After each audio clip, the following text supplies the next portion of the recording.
오늘 하나님께서 주신 말씀은 데살로니가전서 4장 13절에서 18절 말씀을 근거로 예수님의 재림과 부활의 영광이라는 제목으로 하나님 말씀 증거하겠습니다.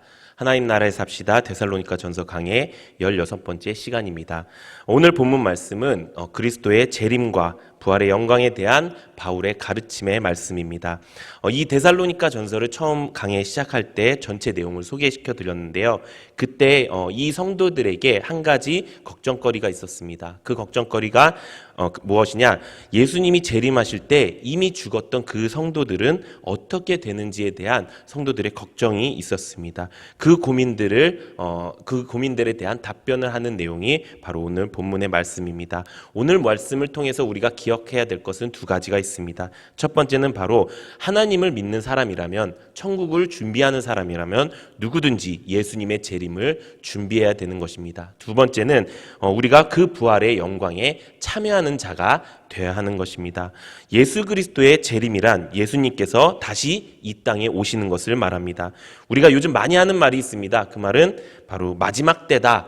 지금은 정말 마지막 때가 왔습니다 라는 말입니다.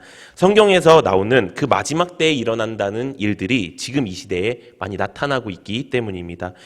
그 마지막 때의 마지막이 바로 예수님이 오시는 그 재림의 날을 말하고 있는 것입니다. 성경에 보면은 이 재림의 날을 예수님께서 직접 말씀하신 내용이 있습니다.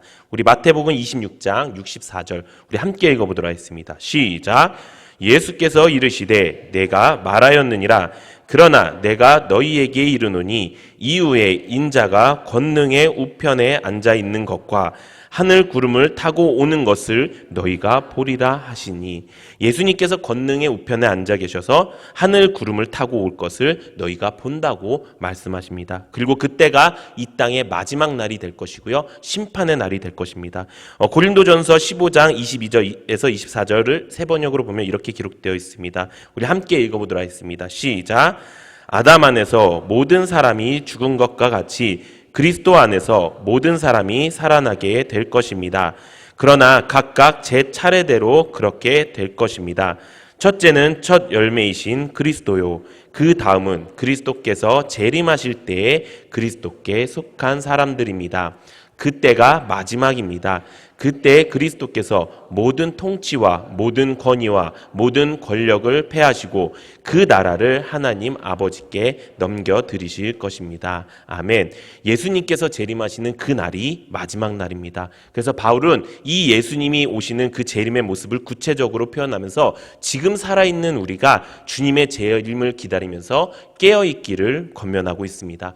깨어있다는 것은 무엇입니까? 그것은 예수님이 오시는 그 날을 준비하는 삶을 산다는 것입니다. 물론 예수님의 재림이 먼저 올지 아니면 우리가 먼저 천국에 갈지 그것은 아무도 모릅니다. 하지만 어떤 길이든 우리가 깨어있지 않으면, 우리가 준비되어 있지 않으면 우리는 천국에 들어갈 수 없을 것입니다. 오늘날 많은 사람들이, 하나님을 믿는 사람들까지도 곧 도래할 하나님의 나라에 대한 의식을 전혀 하지 않은 채 이 땅이 마치 삶의 마지막인 것처럼 살아가는 사람들이 너무 많다는 것입니다. 그래서 우리는 예수님의 재림을 분명히 준비하며 살아야 됩니다. 발은 땅에 딛고 있지만 우리의 시선은 언제나 하나님 나라를 향해 있어야 하는 것입니다. 그렇다면 어떻게 우리는 예수님의 재림을 준비하는 삶을 살 수 있을까요? 첫 번째는 바로 신실한 삶을 사는 것입니다.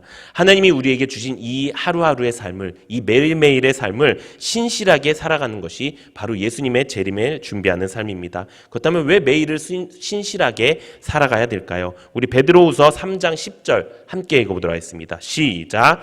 그러나 주의 날이 도둑같이 오리니 그 날에는 하늘에 큰 소리로 떠나가고 물질이 뜨거운 불에 풀어지고 땅과 그 중에 있는 모든 일이 드러나리로다. 아멘. 우리가 왜 매일매일을 신실하게 살아야 합니까? 왜 그러냐면 주의 날이 언제 올지 우리는 아무도 모르기 때문인 것입니다. 주님께서는 그의 날이 도적같이 임한다고 말씀합니다. 만약에 이 날에 우리가 준비되어 있지 않다면 하나님 나라에 참여할 수 있는 영광을 잃어버리게 되는 것입니다. 그렇기 때문에 어떤 사람들은 이 날이 두려운 날이 될 수 있는 것입니다. 그렇기 때문에 우리는 이 날을 두려워하지 않고 살기 위해서 매일매일을 신실하게 살아가야 되는 것입니다. 하루하루를 신실하게 살아가는 성도는 주님이 도적같이 임할 그날을 기대하고 기쁨으로 맞이할 수 있을 것입니다. 우리 모든 성도님들이 그렇게 예수님의 재림을 기대하며 기쁨으로 준비하는 신실한 삶을 살아가는 우리 성도님들 되시기를 소망합니다. 그러면 우리는 어떻게 신실한 삶을 살 수 있을까요? 우리는 하나님의 말씀으로 신실한 삶을 살 수 있는 줄로 믿습니다. 하나님의 말씀을 매일 묵상하고 그 말씀을 지키면서 사는 삶이 우리가 매일매일을 신실하게 살 수 있는 삶입니다. 우리 시편 1편 1절에서 2절 함께 읽어보도록 하겠습니다. 시작! 복 있는 사람은 악인들의 꾀를 따르지 아니하며 죄인들의 길에 서지 아니하며 오직 여호와의 율법을 즐거워하여 그의 율법을 주야로 묵상하는도다. 아멘. 내 마음대로 사는 삶이 아닌 하나님의 말씀을 지키며 사는 삶은 그저 도덕적인 모습을 갖추기 위함이 아닙니다. 우리가 하나님의 말씀을 매일 묵상하는 이유가 무엇입니까? 우리가 하나님의 말씀을 순종하기 위해서 매일 보는 이유가 무엇입니까? 그것은 하나님의 나라를 실감하고 있다는 증거를 갖기 위해서입니다. 내가 하나님의 나라의 백성임을 자각하고 오늘도 내가 하나님의 말씀대로 살겠습니다라고 하는 결단이 있는 시간이 바로 이 말씀의 시간이라는 것입니다. 그저 좋은 말씀 내게 주셔서 오늘 하루 내가 잘 먹고 잘 사는 것이 아니라 말씀을 통해서 나의 신분이 무엇이고 내가 가야 할 곳이 어디인지 정확하게 상기하는 것, 그것을 매일매일 하는 것. 그렇기 때문에 우리가 매일 성경 통독 큐티를 해야 되는 것이고요. 그렇기 때문에 우리가 말씀대로 살아가야 되는 것입니다. 우리가 이렇게 말씀을 통해서 매일매일을 우리가 죄인들의 길에 서지 않고 오만한 자들의 자리에 앉지 않고 악인들의 꾀를 따르지 않는 그 삶을 걸어가면서 우리가 예수님의 재림을 준비하는 여러분들 되시기를 소망합니다. 두 번째, 매일을 신실하게 살 수 있는 방법은 공동체 안에서 신실한 일꾼으로 사는 것입니다. 성경에 보면 바울이 교회 안에서 함께 사역하는 일꾼에 대해서 말씀하는 내용이 있습니다. 그런데 그 성경에서 이들을 표현하는 모습을 보면은 공통점이 있습니다. 우리 말씀을 보겠습니다. 골로새서 1장 7절, 골로새서 4장 7절, 베드로전서 5장 12절 보면요. 이와 같이 우리와 함께 종된 사랑하는 에바브라에게 너희가 배웠나니 그는 너희를 위한 그리스도의 신실한 일꾼이요. 또 4장 7절에 보면 두기고가 내 사정을 다 너희에게 알려주리니 그는 사랑받는 형제요 신실한 일꾼이요 주 안에서 함께 종된 자니라. 베드로전서 5장 12절에 보면 내가 신실한 형제로 아는 실로아노로 말미암아라고 기록되어 있습니다. 뭐라고 말씀하고 있습니까? 모두 한결같이 신실하다라고 이야기하고 있습니다. 우리가 신실하게 사는 방법은요, 하나님께서 나에게 주신 이 공동체 안에서 하나님의 일꾼답게 사는 것입니다. 그렇다면 하나님의 일꾼답게 사는 것은 어떤 모습일까요? 우리 골로새서 1장 24절에서 25절 함께 읽어보도록 하겠습니다. 시작! 나는 이제 너희를 위하여 받는 괴로움을 기뻐하고 그리스도의 남은 고난을 그의 몸된 교회를 위하여 내 육체에 채우노라. 내가 교회의 일꾼 된 것은 하나님이 너희를 위하여 내게 주신 직분을 따라 하나님의 말씀을 이루려 함이니라. 아멘. 일꾼 된 것은 어떤 것이라고요? 내게 주신 직분에 따라서 하나님의 말씀을 이루는 사람이라는 것입니다. 우리가 공동체 안에서 하나님께서 나에게 주신 그 직분에 따라, 그 모습에 따라, 그 셀원의 모습, 또 그 셀장의 모습에 따라서 하나님의 말씀을 이루기 위해서 애쓰는 모습이 바로 하나님의 일꾼이 되는 모습이고요. 그 일꾼의 된 모습이 바로 하나님 앞에 우리가 신실하게 살 수 있는 모습이라는 것입니다. 우리가 이렇게 신실하게 하나님의 일꾼다운 삶을 살기를 소망합니다. 또 성경에 이렇게 기록되어 있습니다. 사도행전 2장 46절에서 47절 우리 함께 읽어보도록 하겠습니다. 시작! 날마다 마음을 같이하여 성전에 모이기를 힘쓰고 집에서 떡을 떼며 기쁨과 순전한 마음으로 음식을 먹고 하나님을 찬미하며 또 온 백성에게 칭송을 받으니 주께서 구원받는 사람을 날마다 더하게 하시니라. 아멘. 또 뭐라고 얘기하고 있습니까? 날마다 마음을 같이하여 성전에 모이기를 힘쓴다고 이야기하고 있고요. 떡을 떼며 기쁨과 순전한 마음으로 음식을 먹고 하나님을 찬미한다고 이야기하고 있습니다. 하나님의 일꾼된 우리의 모습은 무엇일까요? 바로 하나님의 복음을 전하는 것입니다. 그 복음을 전할 때는 분명한 하나님의 계획하심도 있을 테지만 고난도 따라올 것입니다. 그 고난을 나의 몸된 육체 안에 채우는 것, 그래서 하나님의 온전한 일꾼이 되는 것이 중요한 것입니다. 그런데 그렇게 사는 삶이 어떤 삶입니까? 날마다 성전에 모이기를 애써야 된다는 것입니다. 또 날마다 교제하고 날마다 떡을 떼고 기쁨과 순전한 마음으로 함께 음식을 먹고, 이것이 무엇입니까? 이것이 하나님께서 우리를 교회로 불러주시고 에클레시아로 불러주시고 또 코이노니아로 우리를 교제하게 하시는 모습이라는 것입니다. 하나님의 신실한 일꾼이 되는 것은 하나님의 일을 하기 위해서, 하나님의 복음을 전하기 위해서 우리가 날마다 하나님의 몸된 교회 안에 모여서 코이노니아 하는 것, 교제하는 것이 바로 하나님의 신실한 일꾼의 모습이라는 것입니다. 우리 사랑하는 성도님들이 이런 일꾼의 모습으로 하루하루를 신실하게 살아가는 여러분들 되시기를 소망합니다. 우리는 이 땅에 살고 있지만 분명한 것은 하나님이 우리를 택해 주셨다는 것입니다. 또 하나님께서는 우리를 구원의 은혜로 허락하셨고요. 하나님 나라로 약속하신 하나님의 백성 삼아 주셨다는 것입니다. 그런 하나님의 백성으로 우리는 예수님의 재림을 준비하면서 살아가야 될 것입니다. 예수님의 재림의 그 기쁨의 현장에 동참할 수 있는 것은 우리가 신실하게 사는 것입니다. 우리 모두 말씀을 통해서 또 셀 공동체를 통해서 피차 권면하면서 더욱 신실한 삶을 살아가면서 예수님의 재림의 영광에 참여하는 성도님들 되시기를 예수님의 이름으로 축원합니다. 두 번째, 예수님의 재림을 준비하는 삶은 바로 부활의 영광에 참여하는 것입니다. 우리 오늘 본문 16절, 17절 우리 함께 읽어보도록 하겠습니다. 시작.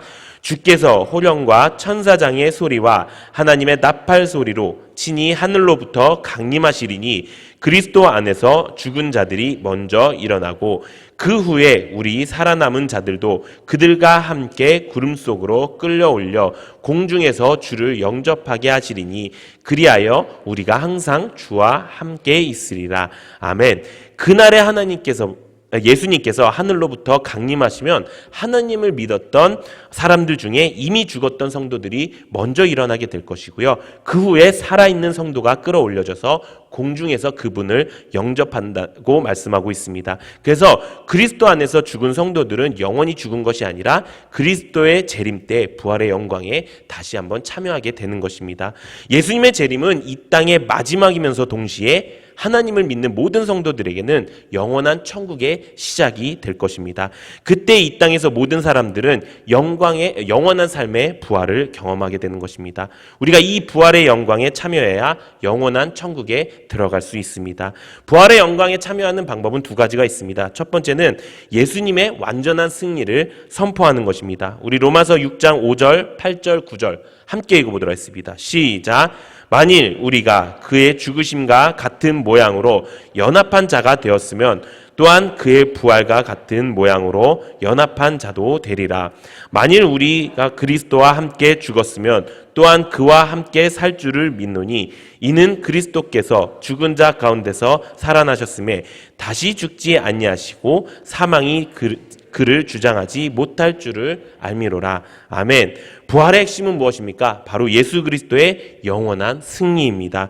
이 땅은 사탄 마귀의 권세로 사로잡혀 있습니다. 사탄은 죽음의 권세로 우리를 사로잡으려 합니다. 하지만 예수님께서 다시 오심으로 그 사탄 마귀는 멸하여질 것이고요. 성도는 죽음의 권세로부터 벗어나게 될 것입니다. 영원한 천국의 삶으로서 부활하게 될 것입니다. 이것을 믿고 우리가 이 땅 가운데 사탄 마귀의 권세에 휘둘리지 않고 예수님과 연합한 사람으로 살아가는 것, 이것이 바로 부활신앙을 믿는 우리의 모습인 것입니다. 우리가 이렇게 언제나 예수님이 승리하셨다는 것을 선포하고 이 다시 오실 예수님의 그날이 우리의 완전한 승리를 선포하면서 살아가는 우리 성도님들 되시기를 소망합니다.